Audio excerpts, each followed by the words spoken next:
Hi friends, welcome back to our channel.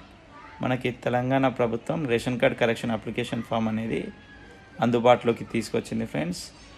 మనం ఇందుకోసం మనకి దగ్గరలో ఉన్న మీ సేవా సెంటర్కి వెళ్ళి ఆన్లైన్లో అప్లికేషన్ చేసుకోవచ్చు. ఇందులో భాగంగా మనకి పేరు ఎక్కించుకోవడానికి, అంటే పిల్లలు పుట్టాక పేరు ఎక్కించుకోవడానికి, కొత్త పెళ్ళైన వారు వాళ్ళ వైఫ్ నేమ్ వాళ్ళ రేషన్ కార్డులోకి ఎక్కించుకోవడానికి, మరియు అడ్రస్ చేంజ్ లేదా మనకి రేషన్ షాప్ చేంజ్ అప్లికేషన్ అనేది ఎనేబుల్లో ఉంటుంది. మనకి కొత్త రేషన్ కార్డుల పైన ఎట్లాంటి సమాచారం అనేది ఇప్పటివరకు ఇవ్వలేదు ఫ్రెండ్స్.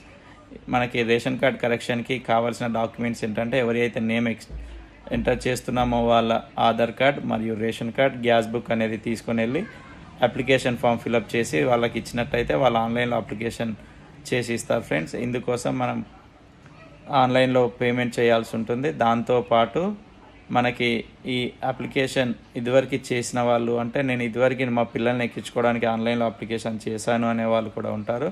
ఒకసారి అప్లికేషన్ జరిగినట్టయితే మరలా అనేది అప్లికేషన్ చేసుకోవడానికి అవసరం లేదు ఫ్రెండ్స్. ఎందుకంటే మనకి ఆల్రెడీ ప్రీవియస్ అప్లికేషన్ అనేది పెండింగ్లోనే ఉంటుంది కాబట్టి మళ్ళీ అప్లికేషన్ చేసుకోవడానికి వెసులుబాటు అనేది ఉండదు. మరియు దీంతో కాకుండా మనకి ఆల్రెడీ ఇప్పుడు 3 పిల్లలు లేదా 2 పిల్లలు ఉన్నట్టయితే మొదటి బాబును ఎక్కించుకోవడానికి, మొదటి బాబు పాపను ఎక్కించుకోవడానికి అప్లికేషన్ చేసుకొని ఉంటారు. అది అప్రూవల్ కానిచో రెండో పర్సన్ ఎక్కించుకోవడానికి కూడా ఆప్షన్ అనేది మనకి ఎనేబుల్ ఉండదు ఫ్రెండ్స్. సో పాతది అప్లికేషన్ ఏదైతే ఉందో అది అప్రూవల్ అయ్యేంత వరకు మనం వెయిట్ చేయాల్సిందే ఫ్రెండ్స్. Thank you.